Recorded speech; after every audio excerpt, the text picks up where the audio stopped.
शिवाय नमस्तुभ्यं। बुधवार की प्रदोष पड़ती है तो शिव रजत भवन में निवास करते हैं। बुधवार की प्रदोष कामना की पूर्ति करते हैं। सब जगह भटक ली है। शिव महापुराण के अंदर लिखा है, श्री शिवाय नमस्तुभ्यं बोलने वाले के मुख का दर्शन कर लो तो 1000 अश्वमेध यज्ञ का फल मिल जाता है। तो श्री शिवाय नमस्तुभ्यं बोलकर जब ये इतने जाते होंगे, इनके चरण की जब धूल उड़ती होगी तो हमारे परिवार पर हमारा कल्याण और गांव का कल्याण तो वैसे ही हो जाए। आपका किया गया भजन, आपका किया गया मंत्र जाप जब आप करने के लिए बैठें, उपास करें, मंत्र जप करें, कीर्तन करें, तो आप जब जप करने या कीर्तन करने या मंत्र जाप करने या उपास करने के लिए जब तैयार हों और आगे बढ़ें, उपवास करते समय, तप साधना करते समय कोई परिवार का व्यक्ति आकर यदि आपका हाथ पकड़कर उठा दे या आपको अपशब्द कहे तो ये श्रेष्ठता नहीं हो। आप करो पशुपति व्रत, आप करो सोमवार के व्रत, पर निवेदन है कि व्रत करते समय व्रत के पहले आपके परिवार वालों को, आपकी पति को, माता पिता को, परिवारजन को ये बात बता दी जाए कि हम ये व्रत कर रहे हैं। क्यों? उसका कारण केवल इतना सा है कि जब हम ये परिवार वालों को बता देंगे कि हम व्रत कर रहे हैं तो आपके व्रत में कोई टोकने वाला नहीं रहेगा, आपके व्रत को कोई रोकने वाला नहीं रहेगा और आप निष्कपट भाव से भगवान की अविरल भक्ति को धारण कर सकते हो। निष्कपट भाव से भगवान के भजन को धारण कर सकते। इतना सुंदर वर्णन किया गया है महामृत्युंजय मंत्र का। यदि हम किसी ब्राह्मण से अनुष्ठान करवा रहे हैं, महामृत्युंजय मंत्र का यदि हम किसी ब्राह्मण से अनुष्ठान करवा रहे हैं, शिव महापुराण की कथा कहती है अनुष्ठान पत्नी करवा रही है या पति करवा रहा है, सास करवा रही है या ससुर करवा रहा है, घर का जेठ करवा रहा है या जेठानी करवा रही है। शिव महापुराण की कथा कहती है जितने लोग आपके घर में रह रहे हैं, जितने लोगों के साथ आप 24 घंटे घर के अंदर रह रहे हैं, जब हम पशुपति व्रत करें या महामृत्युंजय का अनुष्ठान किसी ब्राह्मण से करवा रहे हैं या मंदिर में हम अनुष्ठान करवा रहे हैं, तो भी हमारे चित्तवृत्ति से हमारे परिवार वालों को ये मालूम होना चाहिए कि मैंने उन ब्राह्मण के द्वारा अपने परिवार के हित के लिए, अपने बुजुर्ग के हित के लिए, अपने घर के हित के लिए मैंने महामृत्युंजय का अनुष्ठान करवाया है। उसका पुण्य 4 गुना बढ़ता है, जिससे घर के लोगों में कोई विस्मयता उत्पन्न ना हो।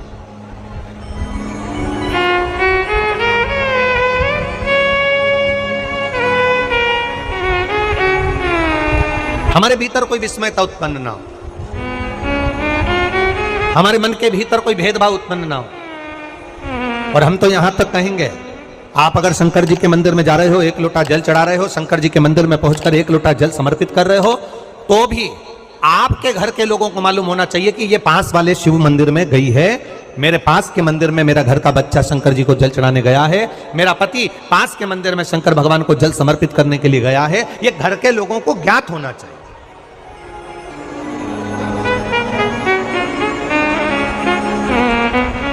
घर के लोगों को ये मालूम होना चाहिए कि ये पास के मंदिर में मेरी धर्म पत्नी गई है, पास के मंदिर में मेरे माता पिता गए, पास के मंदिर में मेरे परिवार के लोग गए। ये आपकी चित्तवृत्ति में और परिवार की चित्तवृत्ति में ये बात रहना चाहिए, छुपा कर नहीं जाना।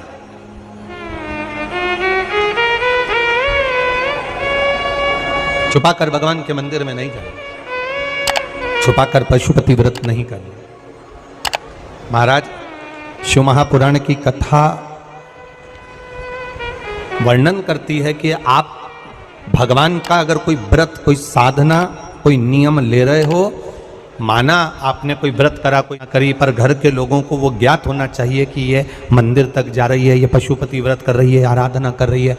आज माता पार्वती जी ने शिव जी के सम्मुख में ये बात कह दी कि मैं एकांत में जाकर भगवान का तप करना चाहती हूँ और एकांत में बैठकर तप करना चाहती हूँ और उस तप का जो पुण्य है वो आपको देना चाहती हूँ। शंकर भगवान ने तुरंत माता पार्वती जी से कहा, सुनो जगत जननी, सुनो जगदम्बा, सुनो पार्वती, आप तप करो, मना नहीं है। आप साधना करो, मना नहीं है। आप आराधना करो, मना नहीं है। और आप सोचो कि आपकी करी गई तप साधना का पुण्य आप मुझे दे दो, तो भगवान तुरंत कहते हैं, पार्वती जी मुझे आपके तप साधना का पुण्य नहीं चाहिए, आप अपना पुण्य अपने पास में रखो, हमें आपका पुण्य नहीं चाहिए। अभी तक जितनी शिव महापुराण की कथा हुई, उस कथा में आज तक ये बात नहीं निकली जो आज आप लोगों के बीच में इस भोपाल नरेला विधानसभा में जो कथा चल रही है, इसमें ये कहना चाह रहे हैं। बड़ा ध्यान लगाकर सुनना। आप अगर 5 महीने तक, 6 महीने तक, 3 महीने तक, 2 महीने तक, 15 दिन, 20 दिन, 1 महीना, 1 साल, 2 साल, 8 साल, 4 साल अगर आपने शंकर भगवान को जल चढ़ाया है, तो शिव महापुराण की कथा यहाँ तक कहती है कि आपके घर में अगर कोई व्यक्ति बहुत दयनीय स्थिति में पड़ा हुआ है, हॉस्पिटल में पड़ा हुआ है, कोई तकलीफ में पड़ा हुआ है, कोई कष्ट में पड़ा हुआ है, तो आप जब भगवान शिव को जल समर्पित करो तो बाबा से ये विनती कर कर भी जल समर्पित कर सकते हो कि मेरे परिवार का एक व्यक्ति, उसका ये साथ में ये हो गया और वो हॉस्पिटल में पड़ा, उसका नाम ये है, गोत्र ये है। बाबा, हमने जो तप साधना करी है, हमने जो इतने महीने तक आपको जल समर्पित करा है, हमने जो बेलपत्र समर्पित करी है, मेरे बाबा आज स्वीकार करना। और जो हॉस्पिटल में पड़ा है, जो कर्जे में लदालूम पड़ा है, जो तकलीफ भोग रहा है, ऐसी कृपा करना बाबा कि मेरे 2 महीने जो मैंने जल चढ़ाया है, उस चढ़ाए गए जल का पुण्य मैं उसके खाते में देती हूं और उसको ठीक कर देना। यह पुण्य का भाग है।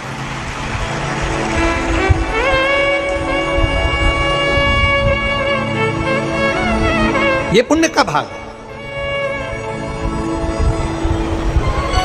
आप अपना पुण्य भी किसी जीव के कल्याण हेतु दे सकते हैं।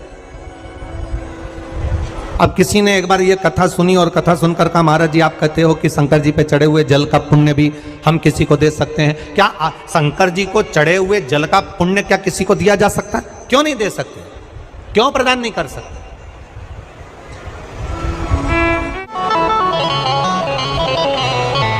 एक पुण्यता अपने भीतर एक विचार फिर करिएगा। बड़े बड़े सावधानी की कथा है। आप लोग सोचो कि यह कथा यहाँ से सुनी, यहाँ से निकाल दी, बच्ची कुची थी, कपड़े में झटकार दी। यहाँ कथा अगर सुनने के लिए आए हो तो थोड़ा दिल लगाकर सुनना, मन लगाकर सुनना।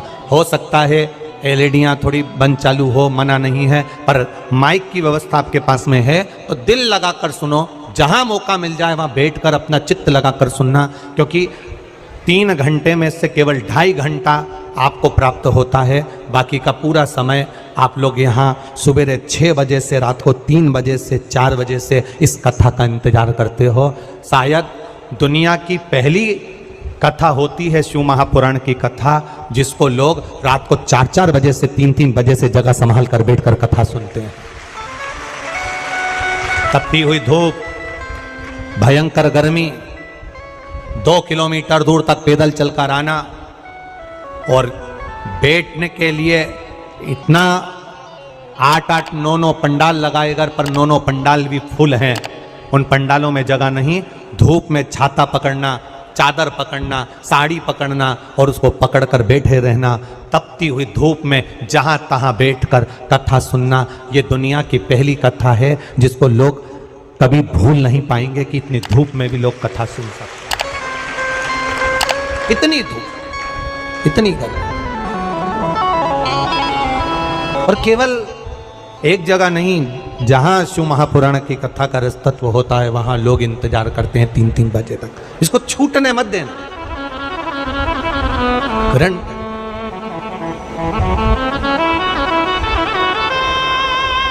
शादी में गए हो, 500 का लिफाफा दिया है तो भोजन कर कर जरूर जाना, और कथा में धूप में चलकर आए हो तो भले आधे घंटे की सुनना, पर कथा में दिल लगाकर जरूर जाना, दिल लगाकर जाना, चित्त लगाकर। आप अगर एक लोटा जल भगवान शिव को समर्पित कर रहे हो, आप एक बेलपत्र भगवान शंकर को समर्पित कर रहे हो, आप एक शमी का पत्ता भी भगवान शंकर को समर्पित कर रहे हो, आप भगवान शंकर का पंचानंद स्नान करा रहे हो, आप भगवान शंकर के मंदिर का शिखर दर्शन कर रहे हो, आप भगवान शंकर के मंदिर में जाकर झाड़ू लगा रहे हो, पोछा लगा रहे हो, सफाई कर रहे हो, तो भी तुम्हारी चित्तवृत्ति में रहना चाहिए कि जब किसी पर दुख की घड़ी आए, किसी पर तकलीफ आए, किसी पर कष्ट आए, हमारा करा गया पुण्य हम उसके खाते में दे सकते हैं, हम अपने पुण्य को दूसरे के खाते में प्रदान कर सकते हैं।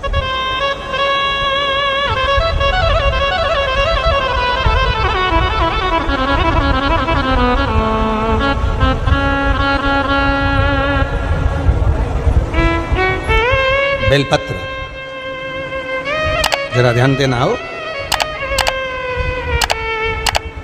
ये बेलपत्र जो होता है, इस बेलपत्र पर कभी कभी आपने देखा होगा कि कई लोग बीच वाले पत्ते पर चंदन लगा देते हैं। ये जो बीच का पत्ता होता है, इस पर लोग चंदन लगा देते हैं। शिव महापुराण की कथा कहती है,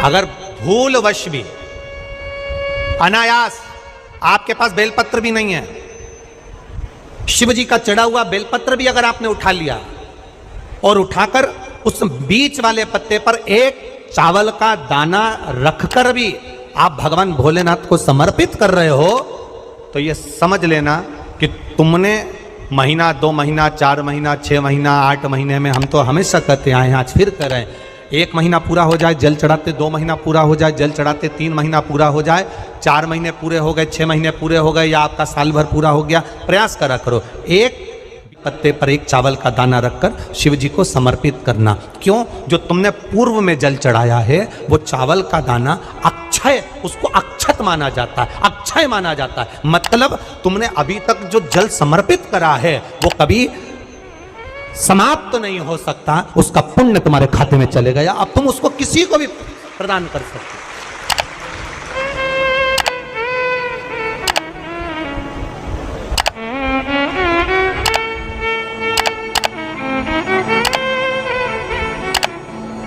बहन भाई को तिलक करती है रक्षाबंधन पर, माथे पर तिलक लगाने के बाद में चावल लगाती कि नहीं लगाती?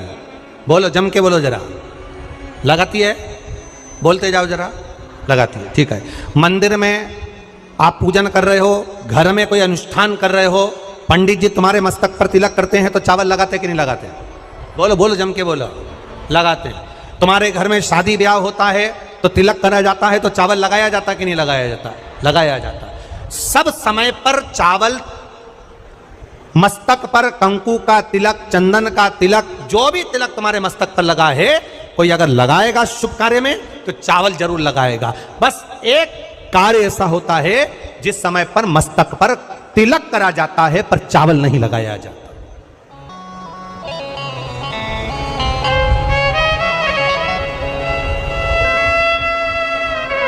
एक समय ऐसा होता है जिस समय तिलक करा जाता है पर चावल नहीं लगाया जाता।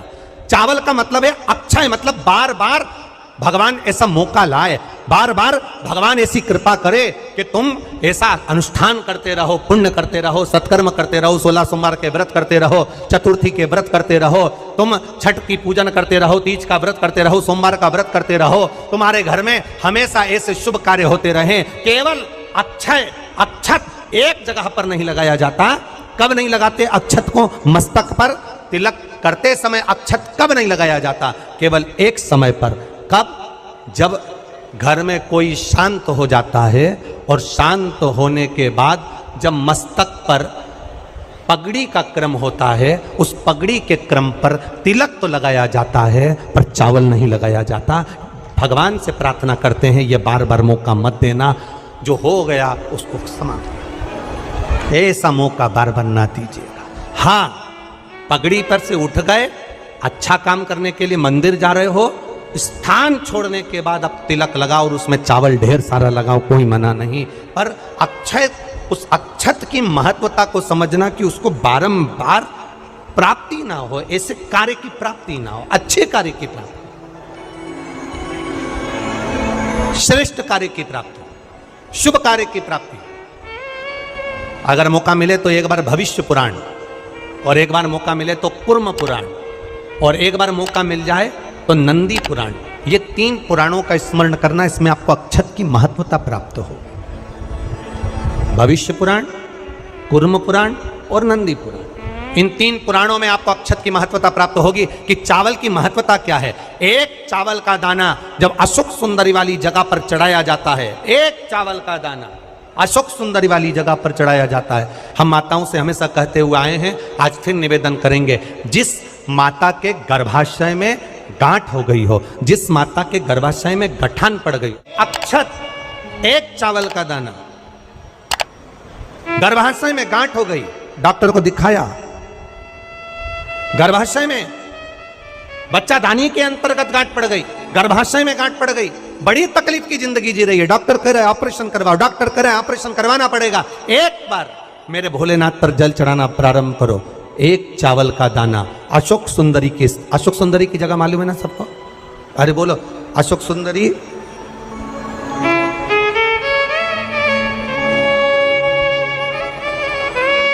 जैसे ये शिवलिंग, ये जलाधारी गोल माता पार्वती जी का हस्त कमल, यहां से जो जल बहता है, इधर गणेश जी का सीधे हाथ पर स्थान, इधर कार्तिकेय जी का स्थान, बीच में मोटी सी एक लाइन होती है शिवलिंग के सामने, वो अशोक सुंदरी का स्थान। कई बार वहां सांप बना होता है, कई बार अशोक सुंदरी का स्थान बना होता है।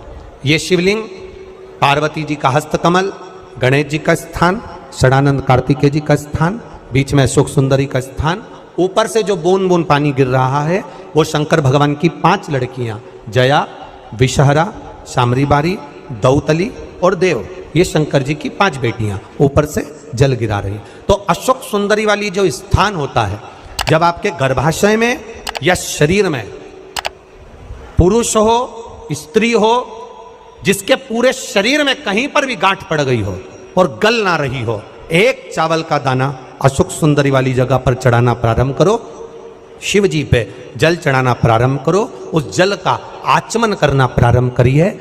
आप 3 महीना, 4 महीना, 5 महीना करते रहो, उसके बाद जांच जरूर करवाना हॉस्पिटल में जाकर कि गांठ गली कि ना गली।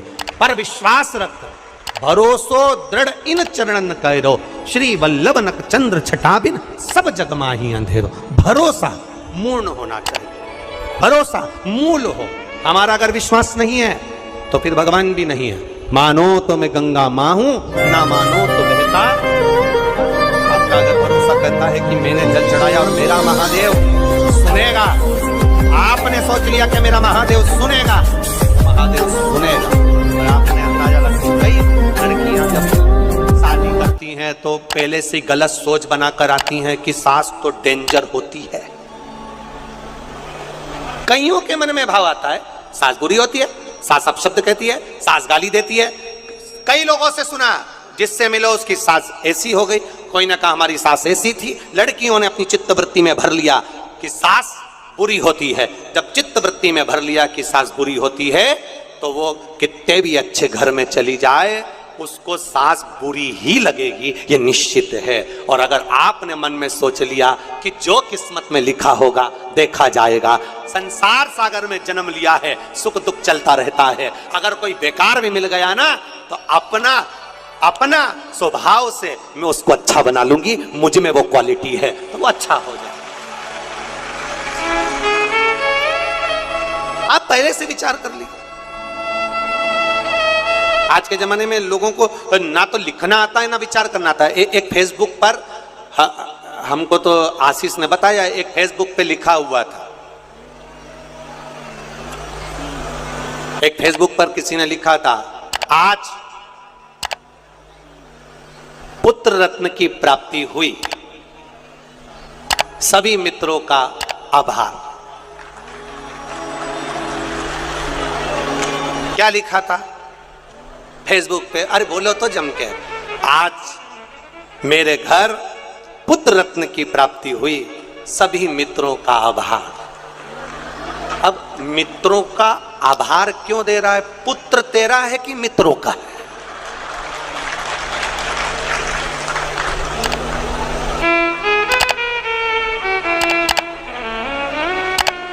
बोलो, जम के बोलो। लिखना चाहिए ऐसा, पर स्मरण नहीं है, चित्तवृत्ति में नहीं आया है, ये आना चाहिए।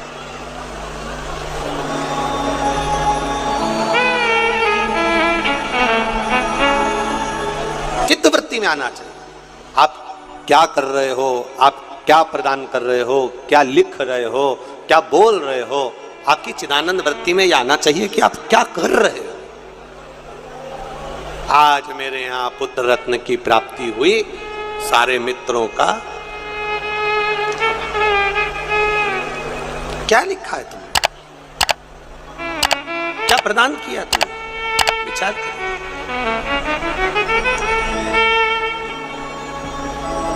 आभार किसका होना चाहिए था? आज मेरे घर पुत्र रत्न की प्राप्ति हुई, महादेव आपका आभार, आपकी कृपा, आपकी दया, आपकी करुणा, जो ये पुत्र रत्न की प्राप्ति मेरे घर में हो गई, ये आपकी करुणा से हुई, ये आपकी उदारता से हुई।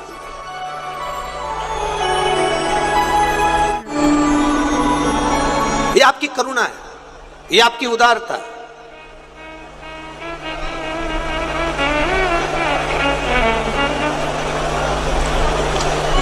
ये कथा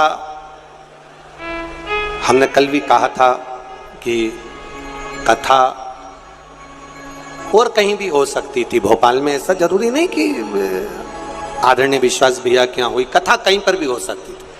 पर यह कथा आदरणीय विश्वास भैया सारंग जी के यहाँ जो हुई है, हमने कल भी कहा था कि कहीं ना कहीं माता पिता का कोई पुण्य प्रबल हुआ होगा, जिसके कारण बस ये आशीर्वाद के रूप में ये कथा आदरणीय विश्वास जी सारंग जी को प्राप्त हो। और वो पुण्य कैसा है? जब हमने पता करा तो हमारे स्मरण में आया कि जब स्वर्गीय श्री कैलाश नारायण जी सारंग जी बीमार पड़ गए, और बीमार पड़ने के बाद जब दिल्ली में एडमिट हो गए और उनका इलाज चलता रहा, तब हम कभी भी जजमान परिवार से ये कुछ भी नहीं पूछते और ना हम उनसे बात करते हैं कि तुमने क्या करा क्या ना करा। हम तो हमारे जो सेवादार लगे रहते हैं, कार्यकर्ता लगे रहते हैं, उनसे पूछते रहते हैं। तो बताया कि गुरुजी विश्वास भैया सारंग भोपाल में उस समय पर भी मंत्रिमंडल में थे, जिस समय पर पिताजी का स्वास्थ्य खराब था, तो यहाँ पर संभालते हुए यहाँ पर भी सारी मीटिंग अटेंड करना और रात के समय जाकर अपने माता पिता की सेवा करना दिल्ली में, यह कोई सहजता का विषय नहीं होता। और उसी का पुण्य फल, उसी का एक आनंद, उसी का जो पुण्य है, उसी का जो पुण्य फल मिला है, वो ये मिला है, ये उसी का पुण्य फल, ये कोई सहज नहीं।